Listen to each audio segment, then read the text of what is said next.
കാസർഗോഡ് ജില്ലയിലെ തേജസ്വിനി നദിയിൽ നിർമ്മിക്കുന്ന കോട്ടപ്പുറം അച്ചാന്തുരുത്തി പാലം നിർമ്മാണം അവസാന ഘട്ടത്തിലേക്ക്. മുൻ LDF സർക്കാരിന്റെ കാലത്ത് നിർമ്മാണം തുടങ്ങിയ UDF സർക്കാർ വേണ്ടത്ര പരിഗണന നൽകാത്തതിനാൽ നിർമ്മാണ പ്രവർത്തികൾ മന്ദഗതിയിലായിരുന്നു. LDF സർക്കാർ വീണ്ടും അധികാരത്തിൽ വന്ന ശേഷം ലഭിച്ചുവരുന്ന പ്രത്യേക പിന്തുണ കാരണം അടുത്ത വർഷം ആദ്യം തന്നെ പാലം ഉദ്ഘാടനം ചെയ്യാൻ സാധിക്കുമെന്നാണ് പ്രതീക്ഷ. കാസർഗോഡ് ജില്ലയുടെ തെക്കൻ മേഖലയിൽ പടിഞ്ഞാറൻ തീരപ്രദേശത്തുള്ളവർക്ക് ഏറെ പ്രയോജനപ്പെടുന്നതാണ് കോട്ടപ്പുറം അച്ചാന്തുരുത്തി പാലം. പതിറ്റാണ്ടുകളുടെ കാത്തിരിപ്പിന് ശേഷം മുൻ തൃക്കരിപ്പൂർ MLA K. കുഞ്ഞിരാമൻ മുൻകൈയെടുത്താണ് മുൻ LDF സർക്കാരിന്റെ കാലത്ത് ഈ പാലത്തിന്റെ നിർമ്മാണം തുടങ്ങിയത്. എന്നാൽ UDF സർക്കാരിന്റെ കാലത്ത് വേണ്ടത്ര പരിഗണന ലഭിക്കാത്തതിനാൽ നിർമ്മാണം ഇഴഞ്ഞു നീങ്ങി. ഇപ്പോഴത്തെ തൃക്കരിപ്പൂർ MLA M. രാജഗോപാലിന്റെ ഇടപെടലിനെ തുടർന്ന് പൊതുമരാമത്ത് മന്ത്രി G. സുധാകരന്റെ പ്രത്യേക നിർദ്ദേശപ്രകാരം പാലം നിർമ്മാണത്തിൽ ഇപ്പോൾ നല്ല പുരോഗതി കൈവരിച്ചു. 2017 ആദ്യം തന്നെ ഉദ്ഘാടനം നടത്താനാകും. തീരദേശ ജനങ്ങൾക്ക് ഏറെ പ്രയോജനപ്പെടുന്ന പാലമാണിതെന്ന് നീലേശ്വരം നഗരസഭാ ചെയർമാൻ പ്രൊഫസർ KP ജയരാജൻ പറഞ്ഞു. കോട്ടപ്പുറം അച്ചാന്തുരുത്തി പാലം യാഥാർത്ഥ്യമായാൽ ചെറുവത്തൂരിന്റെ പടിഞ്ഞാറൻ പ്രദേശങ്ങൾ, വലിയ പറമ്പ് പ്രദേശത്തുള്ള ആളുകൾക്ക്, തൃക്കരിപ്പൂരുള്ളവർക്ക്, അതിന്റെ പടിഞ്ഞാറൻ പ്രദേശത്തുള്ളവർക്ക് നേരെ നീലേശ്വരത്തേക്ക് എത്തിച്ചേർന്ന് കാഞ്ഞങ്ങാട്ടേക്കും അതുപോലെ തന്നെ കാസർഗോട്ടേക്കും പോകാൻ വേണ്ടിയിട്ട് 8-9 കിലോമീറ്റർ ലാഭം കിട്ടും. അതുപോലെ തന്നെ സമയവും ലാഭിക്കാം. തൃക്കരിപ്പൂർ, പടന്ന, ചെറുവത്തൂർ, നീലേശ്വരം മേഖലയിലെ ജനങ്ങൾക്ക് ഏറെ പ്രയോജനപ്പെടുന്നതാണ് കോട്ടപ്പുറം അച്ചാന്തുരുത്തി പാലം. തേജസ്വിനി പുഴയിൽ നിർമ്മിക്കുന്ന ഈ പാലം നീലേശ്വരം നഗരസഭയെയും ചെറുവത്തൂർ ഗ്രാമപഞ്ചായത്തിനെയും ബന്ധിപ്പിക്കുന്നു. നിർദ്ദിഷ്ട തീരദേശ ഹൈവേക്ക് ഈ പാലം ഏറെ പ്രയോജനപ്പെടും. News bureau, Kasaragod. പാവപ്പെട്ട രോഗികൾക്ക് സൗജന്യ മരുന്ന് വിതരണം ചെയ്യുന്ന കോഴിക്കോട് കോർപ്പറേഷന്റെ പദ്ധതിക്ക് തുടക്കമായി. കോർപ്പറേഷന് കീഴിൽ വരുന്ന വാർഡുകളിലെ ജനങ്ങൾക്കാണ് പദ്ധതിയുടെ പ്രയോജനം ലഭ്യമാവുക. നിർധനരായ രോഗികളെയും അവരുടെ കുടുംബങ്ങളെയും ലക്ഷ്യം വെച്ച് കോഴിക്കോട് കോർപ്പറേഷന് കീഴിൽ വരുന്ന CDS കുടുംബശ്രീ യൂണിറ്റുകൾ ആവിഷ്കരിച്ച പദ്ധതിയാണ് ജീവനം. മാതൃകാപരമായ നിരവധി പദ്ധതികൾക്ക് തുടക്കമിട്ട ജീവനം പദ്ധതിയിലൂടെ നിർധനരായ രോഗികൾക്ക് സൗജന്യ മരുന്നെത്തിക്കുന്ന പദ്ധതിയായ ജീവനം ഡ്രഗ്സ് ബാങ്കിന് തുടക്കമായി. ആരോഗ്യ മേഖലയെ മെച്ചപ്പെടുത്താനുള്ള പ്രവർത്തനങ്ങളുടെ ഭാഗമായി പ്രാഥമികാരോഗ്യ കേന്ദ്രങ്ങളിലെ സൗകര്യം മെച്ചപ്പെടുത്തി ജനങ്ങൾക്ക് കൂടുതൽ ഉപകാരപ്രദമാക്കുമെന്ന് പദ്ധതി ഉദ്ഘാടനം ചെയ്ത് ആരോഗ്യവകുപ്പ് മന്ത്രി ശൈലജ ടീച്ചർ പറഞ്ഞു. കേരളത്തിലെ ആരോഗ്യ സാമൂഹ്യനീതി വകുപ്പ് ഒട്ടേറെ പുതിയ പ്രവർത്തനങ്ങൾക്ക് ഇപ്പോൾ തന്നെ തുടക്കം കുറിച്ചിട്ടുണ്ട്. അതിലൊന്ന് നമ്മുടെ പ്രാഥമിക ആരോഗ്യ രംഗം ശക്തമാക്കുക എന്നുള്ളതാണ്. കോംപ്രിഹെൻസീവ് പ്രൈമറി ഹെൽത്ത് കെയർ പ്രോജക്റ്റിലൂടെ പ്രൈമറി, സെക്കൻഡറി ഹോസ്പിറ്റലുകളുടെ പ്രവർത്തനവും തുടർന്ന് ടെർഷ്യറി മേഖലയും ഏറ്റവും ആധുനികമാക്കുക, ജനകീയമാക്കുക എന്നുള്ളതാണ്. കോഴിക്കോട് കോർപ്പറേഷൻ പരിസരത്ത് നടന്ന ചടങ്ങിൽ പദ്ധതിക്കായി മാറ്റിവെച്ച 10 ലക്ഷം രൂപയുടെ cheque Shailaja teacher deputy mayor Meera ദർശകന് കൈമാറി. News bureau, Kozhikode. Kottayam medical college ആശുപത്രിയിൽ PG ഡോക്ടർമാരുടെ 24 മണിക്കൂർ സൂചനാ പണിമുടക്ക് നടന്നു. കോടതി അനുവാദത്തോടെ പരീക്ഷ എഴുതിയ വിദ്യാർത്ഥികളുടെ ഫലം തടയുന്ന കോളേജ് അധികൃതരുടെ നടപടിയിൽ പ്രതിഷേധിച്ചായിരുന്നു പണിമുടക്ക്. രാവിലെ 8-ന് ആരംഭിച്ച സമരം ആശുപത്രിയുടെ പ്രവർത്തനത്തെ സാരമായി ബാധിച്ചു. കഴിഞ്ഞ ജൂണിൽ നടത്തിയ പരീക്ഷയിൽ ചില വിദ്യാർത്ഥികളുടെ പരീക്ഷാഫലം തടഞ്ഞുവച്ചിരുന്നു. ഇതിനെതിരെ വിദ്യാർത്ഥികൾ ഹൈക്കോടതിയിൽ പോവുകയും അനുകൂലമായ വിധി സമ്പാദിക്കുകയും ചെയ്തു. കോടതി വിധി ഉണ്ടായിട്ടും മെഡിക്കൽ കോളേജ് അധികൃതർ അനുകൂലമായ തീരുമാനം എടുക്കാത്തതിൽ പ്രതിഷേധിച്ചാണ് സമരം. മെഡിക്കൽ കോളേജിലെ 250-ലധികം ഡോക്ടർമാരാണ് പണിമുടക്കിൽ പങ്കെടുത്തത്. ഡോക്ടർ ക്രിസ്റ്റഫർ ഉദയൻ: ഇന്നത്തെ ഈ ടോക്കൺ സ്ട്രൈക്കിൽ നമുക്കൊരു പരിഹാരം ലഭിച്ചില്ലെങ്കിൽ കേരളത്തിലെ എല്ലാ ഗവൺമെന്റ് മെഡിക്കൽ കോളേജിലും ഉൾപ്പെടുത്തിക്കൊണ്ട് സ്റ്റേറ്റ് വൈഡ് ആയിട്ടുള്ള സമര പരിപാടിയിലേക്ക് മുന്നോട്ട് പോകാനാണ് KMPJ-യുടെ തീരുമാനം. അത്യാഹിത വിഭാഗം, ഗൈനക്കോളജി, തീവ്രപരിചരണ വിഭാഗങ്ങൾ എന്നിവയെ സമരത്തിൽ നിന്ന് ഒഴിവാക്കിയിരുന്നു. രാവിലെ 8-ന് ആരംഭിച്ച സമരം ആശുപത്രിയുടെ പ്രവർത്തനത്തെ സാരമായി ബാധിച്ചിരിക്കുകയാണ്. ഒരിക്കൽ പരീക്ഷ എഴുതിയ വിദ്യാർത്ഥിനികൾ ഫലം വരാതെ വീണ്ടും പരീക്ഷ എഴുതേണ്ട ഗതികേടിലാണ്. മുൻപ് നടന്ന പരീക്ഷയുടെ ഹാജർ അയക്കുമ്പോഴുണ്ടായ തകരാറാണ് തൽസ്ഥിതിക്ക് കാരണം. News bureau, Kottayam. വയനാട്ടിൽ മാനേജ്മെന്റ് ഏകപക്ഷീയമായി അടച്ചുപൂട്ടിയ ചേമ്പ്ര എസ്റ്റേറ്റിലെ സമരകേന്ദ്രം മുൻ മുഖ്യമന്ത്രി ഉമ്മൻചാണ്ടി സന്ദർശിച്ചു. തോട്ടം തുറക്കുന്നത് സംബന്ധിച്ച് നടക്കുന്ന ചർച്ചകളിൽ ഇടപെടുമെന്ന് അദ്ദേഹം പറഞ്ഞു. തൊഴിലാളികളെ പോലും അറിയിക്കാതെ 1 മാസം മുൻപാണ് മേപ്പാടി ചേമ്പ്രയിലെ ഫാത്തിമ ഫാംസ് മാനേജ്മെന്റ് അടച്ചുപൂട്ടിയത്. ഇതിനെതിരെ എസ്റ്റേറ്റിൽ നടക്കുന്ന സംയുക്ത തൊഴിലാളി സമരം തുടരുകയാണ്. നിരവധി തവണ ചർച്ചകൾ നടന്നുവെങ്കിലും തീരുമാനമുണ്ടായിട്ടില്ല. ഈ സാഹചര്യത്തിലാണ് ഉമ്മൻചാണ്ടി സമരകേന്ദ്രം സന്ദർശിച്ചത്. പ്രശ്നം പരിഹരിക്കുന്നതിന് ചർച്ചകളിൽ ഇടപെടുമെന്ന് അദ്ദേഹം പറഞ്ഞു. 1-ാം തീയതി ചർച്ച തിരുവനന്തപുരത്ത് വെച്ച് നടക്കുന്നുണ്ട്. ഈ യൂണിയൻ്റെ പ്രസിഡന്റ് കൂടിയാണ് ശ്രീ ആര്യാടൻ മുഹമ്മദ്. അദ്ദേഹവുമായിട്ട് ഞാൻ സംസാരിച്ചിരുന്നു. ഞാനും അദ്ദേഹവും തൊഴിൽ മന്ത്രി കൂടെ സംസാരിച്ചതിന് ശേഷം മാനേജ്മെൻറ്റുമായി ചർച്ച ചെയ്യും. ഒരു രമ്യമായ ഒരു പരിഹാരം ഉണ്ടാക്കാൻ വേണ്ടി ഉള്ള ശ്രമത്തിൽ ഞാനും ഇവരോടൊപ്പം മാനേജ്മെൻറ്റുമായിട്ടുള്ള ചർച്ചയ്ക്ക് ഉണ്ടാകും എന്ന് മാത്രം. 2 മാസത്തെ ശമ്പളം പോലും നൽകാതെയാണ് തോട്ടം നഷ്ടത്തിലാണെന്ന് കാണിച്ച് കഴിഞ്ഞ ഒക്ടോബർ 27-ന് എസ്റ്റേറ്റ് അടച്ചുപൂട്ടിയത്. ഇതു സംബന്ധിച്ച മാനദണ്ഡങ്ങളൊന്നും പാലിക്കാതെയായിരുന്നു ലോക്കൌട്ട്. News bureau, Wayanad. തെരുവ് നായ്ക്കളെ കൂട്ടത്തോടെ കൊല്ലണമെന്ന് പറയുന്നവർക്കിടയിൽ നായ്ക്കളെ പിടികൂടി സ്നേഹത്തോടെ പോറ്റുന്ന കാട്ടാക്കടയിലെ സുലോചന വ്യത്യസ്തയാകുന്നു. മനുഷ്യരും പട്ടികളുമായി നിലനിന്നിരുന്ന ആത്മബന്ധത്തിന്റെ ഓർമ്മപ്പെടുത്തൽ കൂടിയാണ് സുലോചനയുടെ ജീവിതം. കാഴ്ചയിലേക്ക്.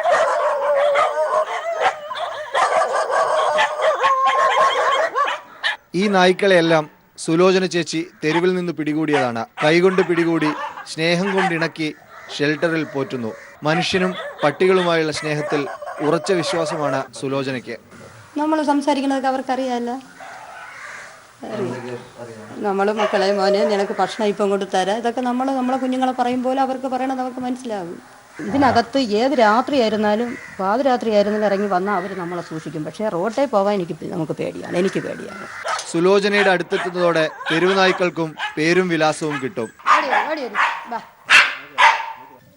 ഇവർക്ക് ഇതുപോലെ തടവയൊക്കെ ചെയ്യുമ്പോൾ ഇവർക്ക് ആ സ്നേഹം കിട്ടുമ്പോൾ ഇവർ നമ്മളുമായിട്ട് എത്ര കടിക്കുന്ന പട്ടിയായിരുന്നാലും നമ്മളുമായിട്ട് സഹകരിച്ച് പോകും. പീപ്പിൾ ഫോർ അനിമൽസ് എന്ന സന്നദ്ധ സംഘടന നിർമ്മിച്ചു നൽകിയ ഷെൽട്ടറിലാണ് പട്ടികളെ പോറ്റുന്നത്. തെരുവ് പട്ടികൾ മുഴുവൻ കൊന്നൊടുക്കേണ്ടതില്ല. സ്നേഹത്തിന്റെ ഒരു ബദൽ മാർഗം കൂടിയുണ്ട്. സുലോചന ചേച്ചി അക്കാര്യം തെളിയിക്കുന്നു. ക്യാമറമാൻ അഖിലേഷിനൊപ്പം MR സജേഷ്, തിരുവനന്തപുരം. ശബരിമല സന്നിധാനത്ത് ഏറ്റവും സജീവമായുള്ളത് അന്നദാന മണ്ഡപമാണ്. കോടിക്കണക്കിന് രൂപ മുടക്കി തിരുവിതാംകൂർ ദേവസ്വം ബോർഡ് പണി കഴിപ്പിച്ച അന്നദാന മണ്ഡപത്തിൽ 24 മണിക്കൂറും എന്ന പോലെ ഭക്ഷണ വിതരണം നടക്കുന്നുണ്ട്. സന്നിധാനത്തെ അയ്യപ്പന്റെ മുന്നിലെ തിരക്ക് കഴിഞ്ഞാൽ ഏറ്റവും വലിയ നിര കാണാൻ സാധിക്കുക ഇവിടെയാണ്, ഈ അന്നദാന മണ്ഡപത്തിൽ. ദേവസ്വം ബോർഡ് കോടികൾ മുടക്കി തയ്യാറാക്കിയ ഇവിടെ രാവിലെ പ്രാതൽ മുതൽ പിറ്റേ ദിവസം രാവിലെ 5 മണിവരെ ഭക്ഷണം റെഡി. ആയിരക്കണക്കിന് പേർക്ക് ഒരേ സമയം ഇരുന്ന് കഴിക്കാൻ സാധിക്കുന്നതിനാൽ മണിക്കൂറുകളോളം ഇവിടെ വരി നിൽക്കേണ്ടി വരാറില്ല. രാത്രിയിലെ ചോറ് കഴിഞ്ഞാൽ പിന്നെ ഉപ്പുമാവാണ് ഭക്തർക്കായി നൽകുന്നത്. അത് രാവിലെ 6 മണി മുതൽ ഇതിന്റെ കാപ്പിയോടുകൂടി ആരംഭിക്കുകയും 7 മണി മുതൽ 10 മണി വരെ ഉപ്പുമാവ്, കടല,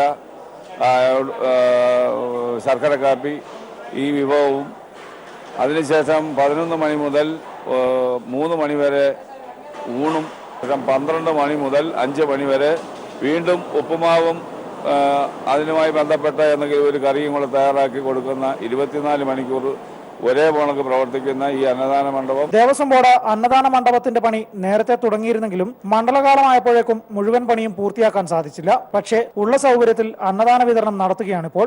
സന്നിധാനത്തെ പല ഹോട്ടലുകളിലെയും ഭക്ഷണത്തിന്റെ ഗുണനിലവാരത്തിൽ ആശങ്കയുള്ളവരിൽ കൂടുതലും ഇവിടുത്തെ ഭക്ഷണത്തിലാണ് വിശ്വാസമർപ്പിച്ച് കഴിക്കുന്നത്. ആചാരങ്ങൾക്കും അനുഷ്ഠാനങ്ങൾക്കും അപ്പുറം ശരണസന്നിധിയിലെത്തുന്ന ആരും വിശന്നിരിക്കരുത് എന്ന ഒരു ലക്ഷ്യമാണ് തിരുവിതാംകൂർ ദേവസ്വം ബോർഡ് ഇതിലൂടെ നടപ്പിലാക്കുന്നത്. സന്നിധാനത്തെ അന്നദാന മണ്ഡപത്തിൽ നിന്നും ക്യാമറമാൻ വിനേഷ് നേതാജിക്കൊപ്പം ബിജേഷ് നടുവിൽ. തിരുവനന്തപുരത്തെ പത്മനാഭസ്വാമി ക്ഷേത്രത്തിൽ സ്ത്രീകൾക്ക് ചുരിദാർ ധരിച്ച് പ്രവേശിക്കാൻ അനുമതി. ക്ഷേത്രം എക്സിക്യൂട്ടീവ് ഓഫീസർ KN സതീഷ് ഇത് സംബന്ധിച്ച ഉത്തരവിറക്കി. ക്ഷേത്രം തന്ത്രിക്കും രാജകുടുംബത്തിനും തീരുമാനത്തിൽ അതൃപ്തിയുണ്ട്. അഭിഭാഷകനായ റിയ രാജീവ് ഹൈക്കോടതിയെ സമീപിച്ചതിനെ തുടർന്നാണ് ക്ഷേത്രം എക്സിക്യൂട്ടീവ് ഓഫീസർ തീരുമാനമെടുത്തത്.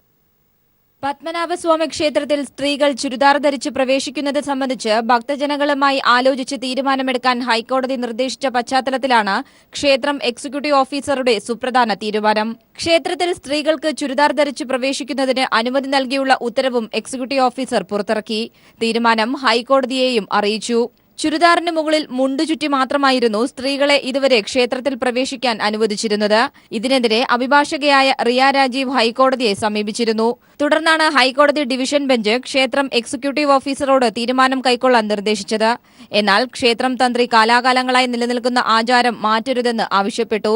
തിരുവിതാംകൂർ രാജകുടുംബവും അഡ്മിനിസ്ട്രേറ്റീവ് കമ്മിറ്റിക്കും തീരുമാനത്തിൽ അതൃപ്തിയുണ്ട്. എന്നാൽ പത്മനാഭസ്വാമി ക്ഷേത്രത്തിൽ സ്ത്രീകൾക്ക് ചുരിദാർ ധരിച്ച് പ്രവേശിക്കാൻ അനുവദിക്കണമെന്ന് കാട്ടി 300ഓളം പരാതികളാണ് ലഭിച്ചിട്ടുള്ളത്. സമൂഹത്തിലെ സിവിൽ സർവന്റുമാരുടെയും സാമൂഹ്യ പ്രവർത്തകരുടെയും അഭിപ്രായം കൂടി കണക്കിലെടുത്താണ് ക്ഷേത്രം എക്സിക്യൂട്ടീവ് ഓഫീസറുടെ തീരുമാനം. എസ് ഷീജ, തിരുവനന്തപുരം. തിരുവിതാംകൂർ മഹാറാണിയായിരുന്ന സേതു ലക്ഷ്മിഭായിയുടെ ജീവിതകഥ പറയുന്ന ഡോക്യുമെന്ററി ശ്രദ്ധേയമാകുന്നു. The last queen of Travancore എന്ന ഡോക്യുമെന്ററിയാണ് റാണിയുടെ ജീവിതത്തെ അടയാളപ്പെടുത്തുന്നത്. റാണിയുടെ ഭരണകാലത്തെ തിരുവിതാംകൂറിന്റെ ചരിത്രവും ഡോക്യുമെന്ററിയിൽ പ്രതിപാദിക്കുന്നു. ജനങ്ങളുടെ ക്ഷേമത്തിനായിട്ട് കുറേ നല്ല കാര്യങ്ങൾ ഈ മഹാറാണി ചെയ്തിട്ടുണ്ട്. മഹാറാണിയുടെ ജീവിതത്തെക്കുറിച്ചും ഭരണകാലഘട്ടത്തെക്കുറിച്ചുള്ള ഒരു ഓർമ്മപ്പെടുത്തലാണ് ഈ ഡോക്യുമെന്ററി. റാണിയുടെ ജീവിതശേഷിപ്പുകളും ചരിത്രവും ചിത്രീകരിക്കുന്നത് ശ്രമകരമായിരുന്നുവെന്ന് പ്രൊഡക്ഷൻ ഡിസൈനർ സുധീർ ഘോഷ്. ഏകദേശം ഒരു വർഷം നമ്മൾ ഇതിൻ്റെ പിന്നിൽ പ്രവർത്തിച്ചതിൻ്റെ ഫലമാണ് ഈ the last Queen of Travancore. തിരുവിതാംകൂറിന്റെ ചരിത്രത്തിൽ പ്രാധാന്യമർഹിക്കുന്ന നിരവധി ഭരണ നടപടികളെടുത്ത റാണി സേതുലക്ഷ്മി ഭായിക്ക് ഒരു സ്മാരകം പോലും നിലവിലില്ല. ഈ സാഹചര്യത്തിൽ റാണിക്കുള്ള ആദരമായാണ് ഡോക്യുമെന്ററി ഒരുക്കിയത്. News bureau, Thiruvananthapuram. കാളിദാസനെ നായകനാക്കി എബിൾ ഷൈൻ സംവിധാനം ചെയ്യുന്ന പൂമരത്തിലെ ഗാനത്തിന്റെ വീഡിയോ യൂട്യൂബിലെ ഏറ്റവും ഇഷ്ടപ്പെട്ട മലയാളം വീഡിയോ ആയി മാറി. നവംബർ 18 റിലീസ് ചെയ്ത സോങ് വീഡിയോ 75,000-ലധികം ലൈക്സ് ലഭിച്ചു. ഈ വർഷത്തെ ഹബീബ് വാലപ്പാട് അവാർഡ് കഥാകൃത്ത് PK പാറക്കടവിന്. തിരഞ്ഞെടുത്ത കഥകൾ എന്ന കൃതിക്കാണ് പുരസ്കാരം. Doctor PV Krishnan Nair, Balachandran Vadakkedath, UK Kumar എന്നിവരടങ്ങിയ ജഡ്ജിംഗ് കമ്മിറ്റിയാണ് പുരസ്കാര കൃതി തിരഞ്ഞെടുത്തത്. 10,000 രൂപയും ശില്പവും പ്രശസ്തി പത്രവും അടങ്ങുന്നതാണ് അവാർഡ്. ഡിസംബർ 10 വലപ്പാട് നടക്കുന്ന ചടങ്ങിൽ അവാർഡ് വിതരണം ചെയ്യും.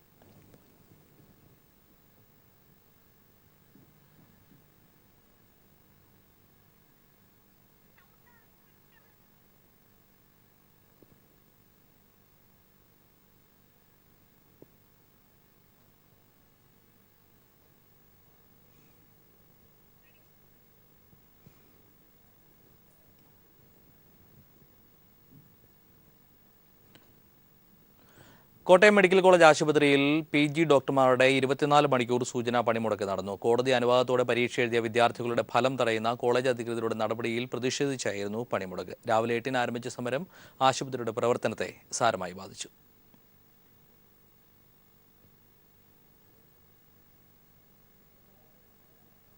കഴിഞ്ഞ ജൂണിൽ നടത്തിയ പരീക്ഷയിൽ ചില വിദ്യാർത്ഥികളുടെ പരീക്ഷാഫലം തടഞ്ഞുവച്ചിരുന്നു. ഇതിനെതിരെ വിദ്യാർത്ഥികൾ ഹൈക്കോടതിയിൽ പോവുകയും അനുകൂലമായ വിധി സമ്പാദിക്കുകയും ചെയ്തു. കോടതി വിധിയുണ്ടായിട്ടും മെഡിക്കൽ കോളേജ് അധികൃതർ അനുകൂലമായ തീരുമാനം എടുക്കാത്തതിൽ പ്രതിഷേധിച്ചാണ് സമരം.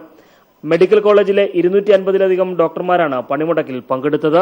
ഡോക്ടർ ക്രിസ്റ്റഫർ ഉദയൻ: ഇന്നത്തെ ഈ ടോക്കൺ സ്ട്രൈക്കിൽ നമുക്കൊരു പരിഹാരം ലഭിച്ചില്ലെങ്കിൽ കേരളത്തിലെ എല്ലാ ഗവൺമെന്റ് മെഡിക്കൽ കോളേജിലും ഉൾപ്പെടുത്തിക്കൊണ്ട് സ്റ്റേറ്റ് വൈഡ് ആയിട്ടുള്ള സമര പരിപാടിയിലേക്ക് മുന്നോട്ട് പോകാനാണ് KMPJ-യുടെ തീരുമാനം. അത്യാഹിത വിഭാഗം, ഗൈനക്കോളജി, തീവ്രപരിചരണ വിഭാഗങ്ങൾ എന്നിവയെ സമരത്തിൽ നിന്ന് ഒഴിവാക്കിയിരുന്നു. രാവിലെ 8-ന് ആരംഭിച്ച സമരം ആശുപത്രിയുടെ പ്രവർത്തനത്തെ സാരമായി ബാധിച്ചിരിക്കുകയാണ്. ഒരിക്കൽ പരീക്ഷ എഴുതിയ വിദ്യാർത്ഥിനികൾ ഫലം വരാതെ വീണ്ടും പരീക്ഷ എഴുതേണ്ട ഗതികേടിലാണ്.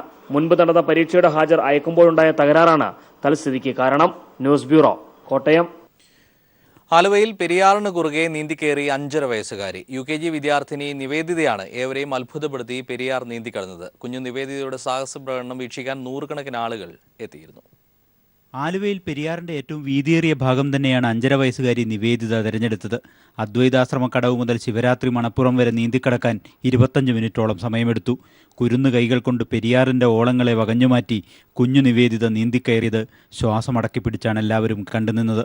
മാതാപിതാക്കളായ സജീന്ദ്രനും ജിഷയും സഹോദരി ദേവനന്ദനയും ചേർന്ന് നിവേദിതയെ ശിവരാത്രി മണപ്പുറം കടവിൽ സ്വീകരിച്ചു. ആദ്യം എനിക്ക് നല്ല ഭയം ഉണ്ടായിരുന്നു മോള് നീന്തണ കാണുമ്പം. കുറച്ച് കഴിഞ്ഞപ്പോ ആ പേടി മാറി. അവളൊരു എന്താ പറയണേ, ബെഡിന്റെ പുറത്ത് കിടക്കണ ഫീലിംഗ് എനിക്ക് തോന്നിയുള്ളൂ. ആലുവ സ്വദേശി സജിയുടെ ശിക്ഷണത്തിലാണ് നിവേദിത നീന്തൽ അഭ്യസിച്ചത്. പെരിയാറിൽ മുങ്ങിമരണങ്ങൾ പതിവായ സാഹചര്യത്തിലാണ് സജി കുട്ടികളെ സൗജന്യമായി നീന്തൽ അഭ്യസിപ്പിച്ചത്.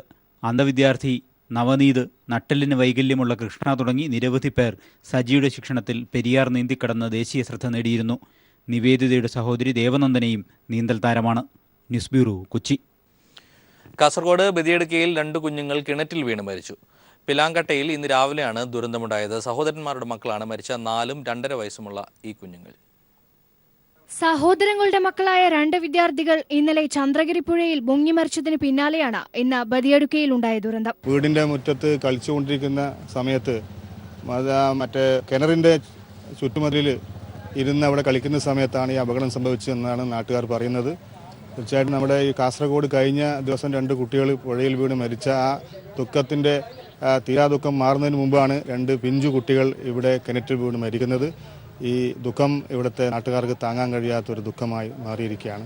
പിലാങ്കട്ടിയിലെ ഹമീദ് റിയാന ദമ്പതികളുടെ മകൻ 4 വയസ്സുള്ള റംസാൻ, ഷബീർ നാഫിയ ദമ്പതികളുടെ മകൻ 2 വയസ്സുള്ള നസ്വാൻ എന്നിവരാണ് വീട്ടുമുറ്റത്തെ കിണറ്റിൽ ദാരുണമായി മുങ്ങി മരിച്ചത്. മുറ്റത്ത് കളിച്ചുകൊണ്ടിരുന്ന കുഞ്ഞുങ്ങൾ കിണറ്റിൽ വീണത് വീട്ടുകാരുടെ ശ്രദ്ധയിൽപ്പെട്ടത് ഏറെ വൈകിയാണ്. ചുറ്റുമതിലിന് അരികിൽ കൂട്ടിയിട്ടിരുന്ന കരിങ്കൽ ജല്ലിക്ക് മുകളിൽ കയറിയ കുഞ്ഞുങ്ങൾ കിണറ്റിൽ വീഴുകയായിരുന്നു. കുഞ്ഞുങ്ങളെ ഉടൻ കിണറ്റിൽ നിന്ന് പുറത്തെടുത്ത് ബദിയടുക്ക ഗവൺമെന്റ് ആശുപത്രിയിൽ എത്തിച്ചെങ്കിലും ജീവൻ രക്ഷിക്കാനായില്ല. News bureau, Kasaragod.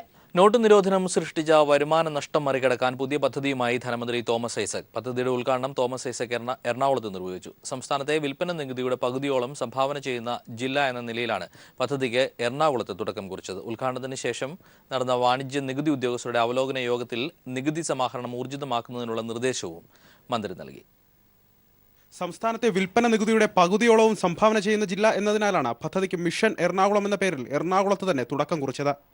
വാണിജ്യ നികുതി കമ്മീഷണർ രാജൻ എസ്കോർപ്പടെ അസിസ്റ്റന്റ് കമ്മീഷണർമാരായ തുളസീധരൻ, വിജയകുമാരിയമ്മ, സിയാവുദ്ദീൻ എന്നിവരുടെ നേതൃത്വത്തിൽ നടന്ന വാണിജ്യ നികുതി ഓഫീസർമാരുടെ അവലോകന യോഗത്തിൽ മന്ത്രി നികുതി സമാഹരണത്തിനാവശ്യമായ നിർദ്ദേശങ്ങൾ നൽകി. നികുതി വരുമാനം കൊണ്ട് 25% വളർച്ചയാണ് ബജറ്റിൽ ലക്ഷ്യമിട്ടിരിക്കുന്നതെന്ന് മന്ത്രി പറഞ്ഞു. ഈ വർഷത്തെ നികുതി ലക്ഷ്യത്തിന്റെ 89% മാത്രമാണ് ഒക്ടോബർ മാസം വരെ ജില്ലയിൽ നിന്ന് ലഭിച്ചത്. ഇനിയുള്ള മാസങ്ങളിൽ എറണാകുളത്ത് നിന്ന് 6725 കോടി രൂപയും മട്ടാഞ്ചേരിയിൽ നിന്ന് 610 കോടി രൂപയുമാണ് പ്രതീക്ഷിക്കുന്നത്. ഇതിനായി എറണാകുളത്ത് 1850 കോടി രൂപയും മട്ടാഞ്ചേരിയിൽ നിന്ന് 213 കോടി രൂപയും അഡീഷണൽ ഡിമാൻഡിൽ നിന്ന് സമാഹരിക്കേണ്ടതുണ്ട്. അതിനുവേണ്ട കർമ്മ പരിപാടിക്കുള്ള രൂപരേഖയും തോമസ് ഐസക് ഉദ്യോഗസ്ഥർക്ക് നൽകി. ഒന്നും മുൻഗണന നിശ്ചയിക്കാനാണ് പ്രധാനപ്പെട്ടത്. എല്ലാം ഒരുപോലെ തന്നെ. ഇതില് ചില കളക്റ്റീവ് ഡിസ്കഷൻ ഉണ്ട്. മന്ത്രി ടാർഗറ്റുകൾ വരും. അത് അവർക്കുള്ള സംശയങ്ങളൊക്കെ കുറിച്ചിടാനും മറ്റ് സഹ ഉദ്യോഗസ്ഥന്മാർക്കും അല്ല അഭിപ്രായം പറഞ്ഞു കൊടുക്കാനും ഒക്കെ ഉള്ളൊരു ടെംപ്ലേറ്റ് ഉണ്ടാക്കും, സ്പീഡപ്പ് ചെയ്യാൻ. പുതിയ നികുതിയോ ജനങ്ങൾക്ക് മേൽ പുതിയ ഭാരമോ അടിച്ചേൽപ്പിക്കാതെ ബജറ്റിൽ വിഭാവനം ചെയ്ത നികുതി മുഴുവൻ ഖജനാവിൽ എത്തുന്നു എന്ന് ഉറപ്പുവരുത്തുകയാണ് പദ്ധതിയുടെ ലക്ഷ്യം. News bureau, Kochi. കേരള ആരോഗ്യ സർവകലാശാലയുടെ കീഴിലുള്ള കോളേജുകൾ ഉൾപ്പെട്ട 5ാമത് all Kerala inter college athletic മീറ്റിന് തിരുവനന്തപുരത്ത് തുടക്കമായി. സർവകലാശാലയ്ക്ക് കീഴിലുള്ള വിവിധ കോളേജുകളിൽ നിന്നായി 1300-ലധികം അത്ലറ്റുകളാണ് മത്സരങ്ങളിൽ മാറ്റുരയ്ക്കുന്നത്. റിപ്പോർട്ടിന് ശേഷം 7 മണി വാർത്തയുമായി ഗിരീഷ്മ ചേരും. നമസ്കാരം.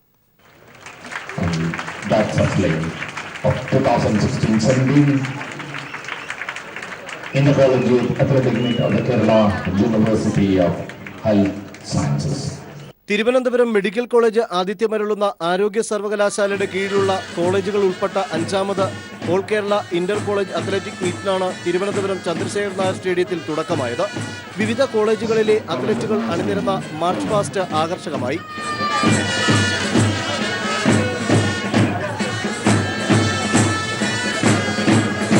മെഡിക്കൽ സർവകലാശാല vice chancellor doctor MKC Nair athletic meet ഉദ്ഘാടനം ചെയ്തു.